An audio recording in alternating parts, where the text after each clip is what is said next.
Good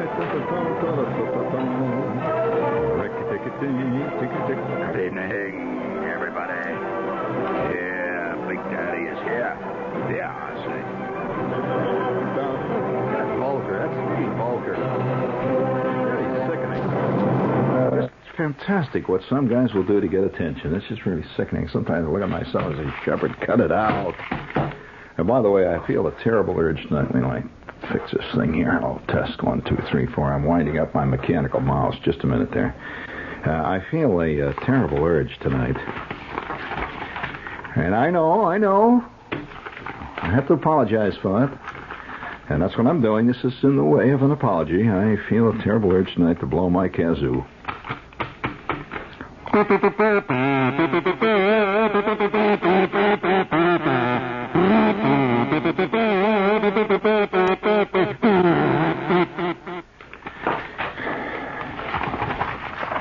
It's really sickening. You know, grown-up person, can you imagine President Ford blowing a kazoo?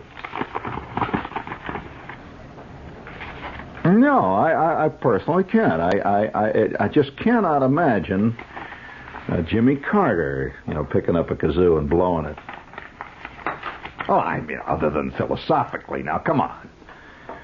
When you blow philosophical kazoos, that's called campaigning. Now, stop it. I don't want to get into that stuff. Would you please, sir, please? I've got to do it. Here we go. Ladies and gentlemen, once again, the greatest act ever seen in the history of the Western world is now taking the stage. Notice the pink tights. God, this is exciting.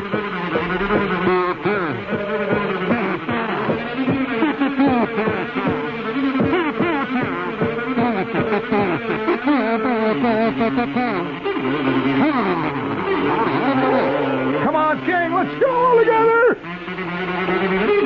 Oh, God. Oh. Will they make it?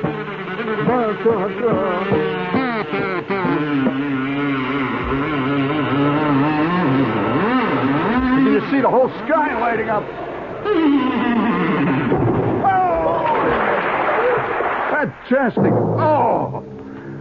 What a fantastic conclusion. Do you know that the guy, as he hit that high note, exploded right there in front of the audience? Feet and toes and arms and everything all over the crowd. What a beautiful sight.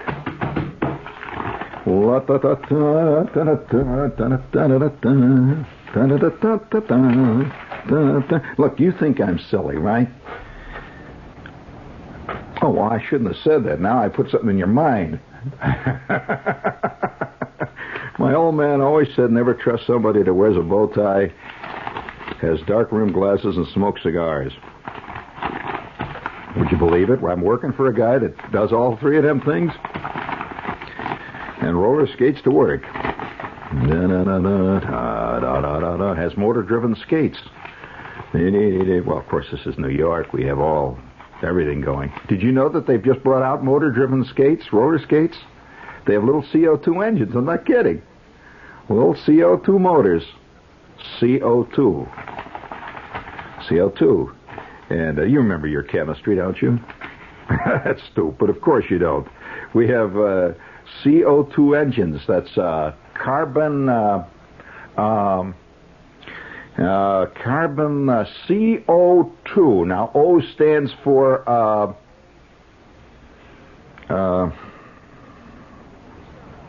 it's on the tip of my tongue. Now I know what it is. It's a rare element. CO2. And the 2 on the bottom means you have to put 2 tablets in this little thing. It's the thing runs out of 2 tablets. This is what the 2 stands for. It means 2 doses. CO2.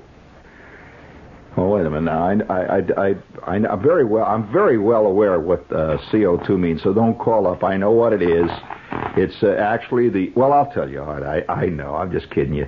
It's actually the chemical formula for common salt. And, yes, salt. It always surprises you to find out salt's a chemical. And you put some salt on your non-chemical, no additive wheat germ or something, and you're putting chemicals right in there, right in your poor little old gut, and you know your body cannot accept chemicals, except, you know, you have to face one fact. You are made of chemicals. That's kind of stupid, but you are made of chemicals. And I remember this picture when I was a kid in the physiology book. We took physiology. Do they still take physiology? Do they take a thing called health 1 and 2? I mean, I'm just asking these questions. I don't want an answer, really. They're rhetorical questions. Anybody out there got a phone to tell us, do they take health in school yet? We had health 1 and 2, and if you were a girl, you took one kind of health. If you were a boy, you took another kind of health. I suppose that's all over, too. So everybody takes what's called unihealth. So, you like that? That's not bad, is it? So, nevertheless, we took this thing called health, see? And, you know, they told you things like, well, you got to clean out the crud from under your fingernails. You know, that kind of stuff. You got a lot of crud when you fielded ground balls when I was a kid. And so they taught you that. They taught you how to brush your teeth. Now, if you haven't been taught how to brush your teeth, kid, you always do it from side to side. This way, side to side. Not up and down. No, up and down is very inefficient. And takes a long time if you do it up and down. So if you're going to brush your teeth tomorrow, kid, on the off chance, as a guy who took health, you may not have it in your class, if you possibly may be driven to brush your teeth tomorrow, because after all, what the hell, it's the weekend, you might as well do it anyway, save all that yelling. So, do it sideways. It's always done sideways. That's the proper way to do it. Now, I assume you're going to have cereal, right? For breakfast, is that what you're going to have? Well, always look for the cereal with the most sugar in it. If you can get cereal that is not only sugar-coated, but also chocolate-flavored, and, you know, maybe even made in the form of small ABA footballs. Baseballs, I'm sorry. ABA's out of business, of course, but a lot of the cereal's still around, and they signed those contracts. This is the best kind of cereal they have in the morning. And if you can possibly put maybe a pound or pound and a half of extra sugar on it, maybe a quart and a half of thick, rich, delicious cream on top of that, and that's a good way to start the day. And demand it. Tell your mother you heard it on the radio. Now, since your mother doesn't listen to anything, except she keeps watching Era commercials, she doesn't know what a kid should really have for breakfast. You tell her you heard it on the radio, right? Now, for lunch, you want to know what they have for lunch? Okay.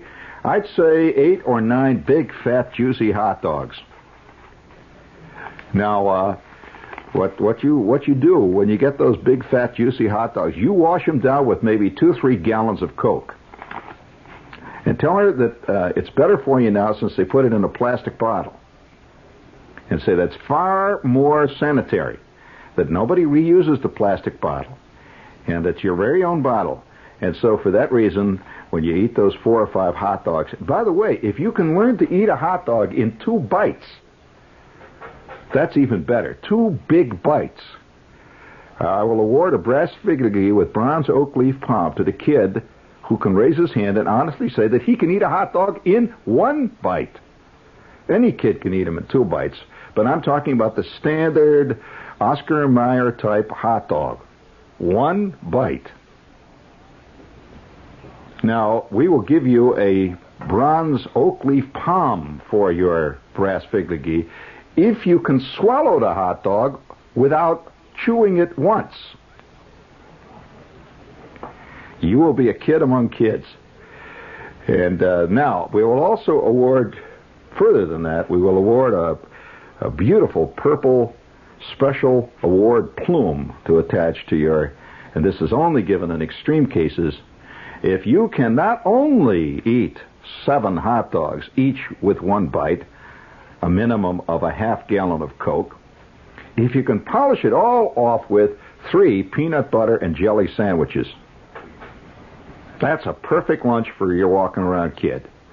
And I can't imagine. Then, of course, for dessert, 4 or 5, maybe 15 or 20 Twinkies or Devil Dogs, maybe a Yankee Doodle. And then I want you to go out on the porch and burp. Now, most of you kids know how to do that very well. But if you can get a 3 or 4 octave range in your burp. I knew one kid, now wait a minute, don't laugh, that I would tell you that Flick could do a chorus and a half of Semper Fidelis in one long, extended, magically controlled burp. He was the envy of all. And, of course, fame and fortune was his. And in addition to that, all the girls in the neighborhood just used to cling to him. And I remember, well, I never told you about Dolores. Dolores used to cling to Flick's arm and say, burp. And he would do it. She loved to hear it. Other than that, he had nothing else to offer outside of an unbelievably beautiful case. An early Jackson Pollock case of acne. So, you know, every kid has to make the best of what he's got. And and since you've come to this kid advice corner here, this is advice for kids. Now, how about supper? Well, my advice to you, kid, when you sit down to supper is refuse to eat it. Just look at it. Look kind of mad. At that point, everybody in the family will start to pay attention to you, and if you keep this up long enough, they'll take you to McDonald's. Then you won't have to eat the meatloaf. In fact, I was looking. Well, wait a minute! Don't laugh. No, kid. There's a lot of ways to get around the establishment kid. First of all, they're really secretly afraid that one day you're going to starve to death. When they start fearing that, you got them right by the you-know-what, right where you want them. So there was a letter to the editor, one of these doctor columns, and the letter says, "My daughter Adele refuses to eat and has not eaten since she was 6 years old. And the last thing she ate was a Baby Ruth candy bar, and she will not eat anything, only ice cream. And I am now feeding her 4 quarts of ice cream a day, and we're getting so sick of ice cream around here, it's all she'll eat. Signed, a disgusted mother who can't stand Tutti Frutti anymore." Well, all right. There's your typical thing. You notice the kid is winning? Now, wouldn't you love to sit down to a dinner that was a quart and a half of Breyer's marshmallow whip ice cream with chocolate chip and a little mint on the side? Wouldn't you love that, kid? Instead of that damn meatloaf, right? Okay, kid, all you got to do is start getting skinny and look mad every time they serve it. So as you see, this kind of thing you just don't get in your average radio station. Getting real advice, right? And by the way, there's very few things more effective than just suddenly leaping up, screaming, flinging yourself on the ground, and kicking your shoes off. That will get some action around the house. Bum, ba-dum, bum. Now, it's after all, it's a weekend. The silly season has already begun. Have you heard I'll have to bring this up here. Listen, there's nothing more powerful in this world than a giveaway. Oh, absolutely. Guys will almost kill themselves to get a great giveaway. I knew a guy that bought a car. A car. Now, can you imagine a $4,500 car? He bought it because they were giving away with it a free folding canoe. I said to him, but you can buy that free folding canoe for like $27.50 down at Al's free folding canoe place. He said, but it's free. I said, hey, free. You're buying a turkey. And it was the first car I ever saw delivered that had feathers on it. It really was. It had wattles on the front. It was a true turkey. In fact, the car had a little decal on the side of a bunch of pilgrims eating one. So, you can buy turkey. You like that? Bad humor here tonight. I don't know what's the matter. I mean, gee whiz. But nevertheless, the giveaway is a real operating thing. And have you noticed the people who buy at great expense trivia? The trivia that they buy, and the stuff you see, they have big trivia conventions here in town now. The trivia is almost always giveaways. In other words, a Little Orphan Annie Ovaltine shake-up mug, that's a giveaway. A Buck Rogers zap gun. There was a Buck Rogers zap gun. I'll bet you don't know who made the Buck Rogers zap gun. There's a piece of trivia for you. Daisy was made by the Daisy Air Rifle Company. And they designed this zap gun, so when you pulled the trigger, it went doing. Oh, yeah, listen, my kid brother would run around and drove my father out of his bird. Every 5 minutes you'd hear, kid would say, zap, you're dead. And, they take a little bit of that a long way. But so these are things that are valuable. People want the giveaway more than they want stuff you can buy. Well, did you hear about the great bear madness? You didn't hear what happened? Oh, wait a minute. This is a terrific story. Oh, the bear madness hit California. The free bear madness. And it's a big story. Yeah, the Times had a story on it. I'm going to if you missed the story, you're going to hear it right now here, courtesy of the Times. I mean, I will read to you the story. Los Angeles. Just happened a couple of weeks ago. Only now is the full story emerging of the great teddy bear caper at Crocker National Bank. But it carries a message for those who would mix bears, money, children, depositors, tellers, and bank vice presidents. Fantastic uproar. Make a great movie. Yeah, the giveaway that got out of hand. Listen, the heroes of the piece, or villains, depending on how you look at it, were those cute little stuffed animals with bright button eyes and stitched smiles that have been the companions of countless boys and girls. A teddy bear. Now, are you aware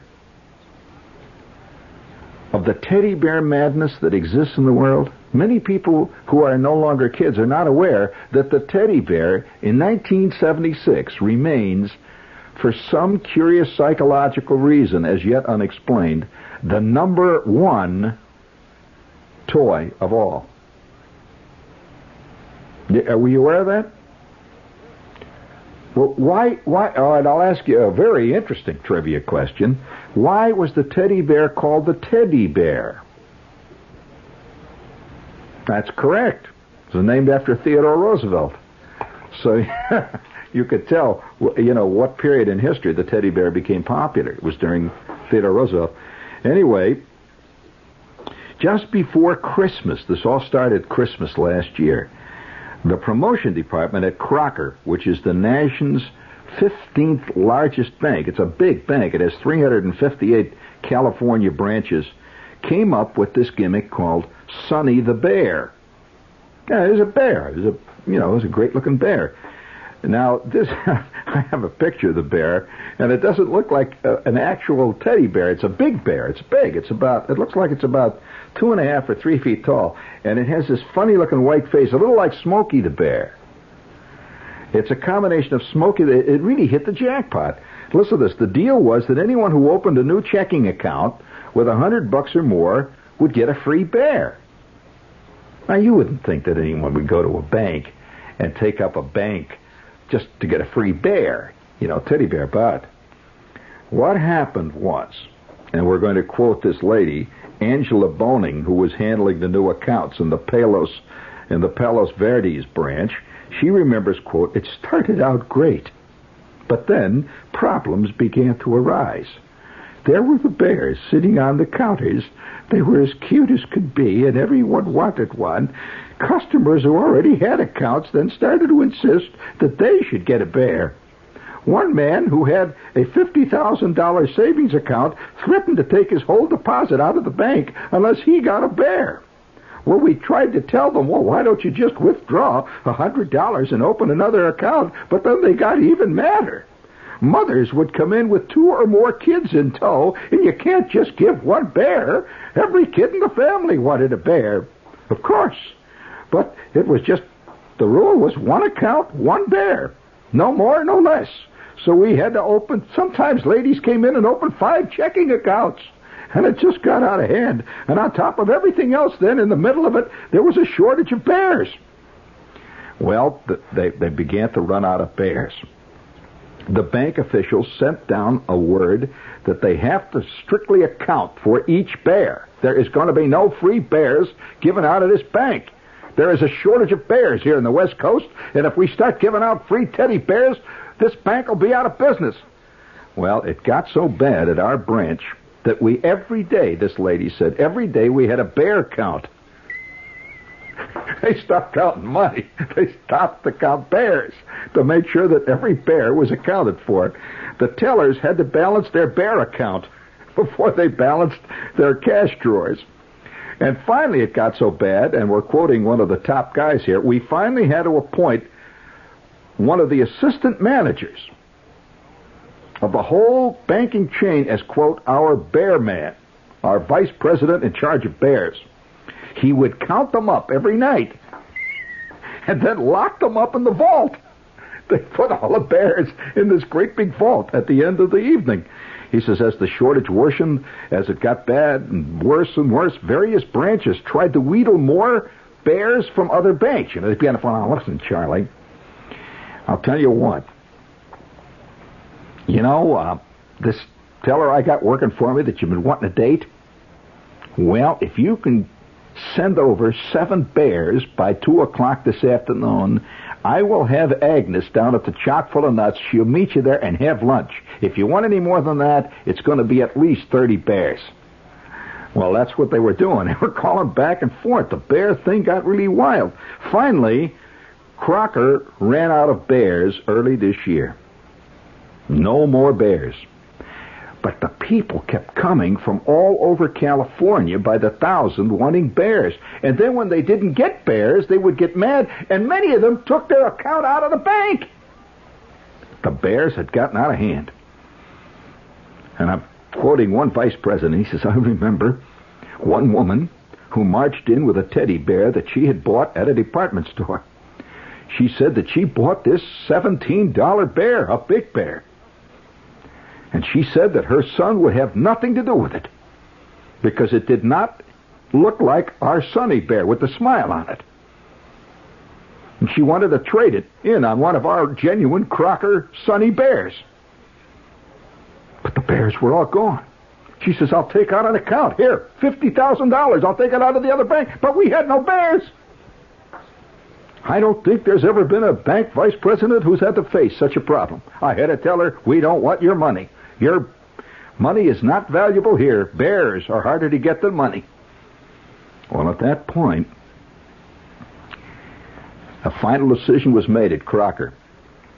We are going to have nothing whatsoever to do with bears in the future, ever. And if anyone ever mentions bears within our bank, on Virons again, he'll be instantly fired. And still this day, this has been months after Christmas, they're still getting irate complaints from people who didn't get bears. Now, wait a minute now. Just a minute. That sounds like a stupid story, you know, the bear thing. But do you know that psychologists have done a lot of work on the curious effect upon people of 2 toy fictional creatures, the bear and the mouse? Are you aware that bears are the most admired and enjoyed and watched animals in the entire zoo? Nobody knows why. I mean, the giraffes will be doing everything. You ever seen a giraffe stand on his head? There have been known cases of giraffes standing on their heads and nobody watching because some damn bear in the next cage is just sitting there picking its teeth. Bears have a great hold on people, especially toy bears. Right here in this town, there are millions of, I wouldn't say millions, thousands of people, women particularly, who have a toy bear that is in their bedroom. Now, I'm just telling you, I'm raising my hand. There it is. I make not the news. I merely report. No one knows quite why a bear. Nobody has a toy hippopotamus in his bedroom. Maybe a kid has, but briefly he forgets it. But the toy bear is a fantastic lure. And the worldwide phenomena of Mickey Mouse is absolutely unparalleled in any other, and there's nothing else like it. That all over the world, no, I'm serious, all over the world, Mickey Mouse has a fantastic lure on people. And other guys have come up with all kinds of, other animals, like Freddy the Squirrel, nothing. Al the porcupine, nothing. Little Jackson the groundhog, nothing. Mickey the mouse, boom, boom. It astounded Walt Disney. Walt Disney tapped a hidden mother lode of who knows what, madness in the human psyche that has yet to peak. You know that they claim that the chief reason that the Walt Disney parks, Disney World, Disneyland, the chief reason they're unbelievably successful is because everywhere you look, you see toy mice. Toy mice. What is it with toy mice with us? Now, you can get very heavy about this psychological definitions and why and motivations and Freudian whistles in the dark. But the fact remains, you can't just imagine somebody threatening to take his $50,000 account out of a bank because they wouldn't give him a bear. Now, if they were giving out, let's say, toy gophers, I doubt whether he would have done that. Why? That's a fact. Why bears? The bear has a fantastic lure on us. And all over town. Have you ever had this feeling, you like one day in my bank, see, here's this bank I've been going to for years. All of a sudden the bank come up with the giveaways. And it turns out you could get a grand piano, and I had all this stuff. And they didn't give me anything. Well, what do you mean? Oh, here are, people are coming in there to get in the grand piano, and a couple of days later they take the money out of the bank, and here I am. But had the bank come up with bears, sitting there so cute on this counter looking at me. What is it with bears? No, I know a guy, now I'll just tell you how the lure of the bears are. I know a guy who made his entire reputation on that. He was an ad man, and he was really an unsuccessful ad man. He was given this account with this cereal. They were selling less of this cereal than Rusty Carpet Tacks were selling. There just was no cereal movement, and he got the idea, he's an ad man, of just putting 3 bears on the package dancing. And overnight, and that's a true story, I'm telling you that. What cereal was it?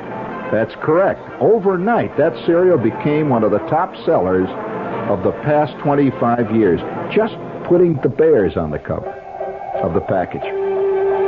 Now, he could have put crocodiles. I mean, he could have put a boa constrictor. He could have put something cute, like a pelican. Pelicans are kind of cute. But he put 3 little dancing bears. Overnight. Over the top he went. He's been in orbit ever since. Just that little thing. A bear. What is it about bears? What is it about mice? I'm thinking of bringing out a stuffed cockroach. I mean, for city kids,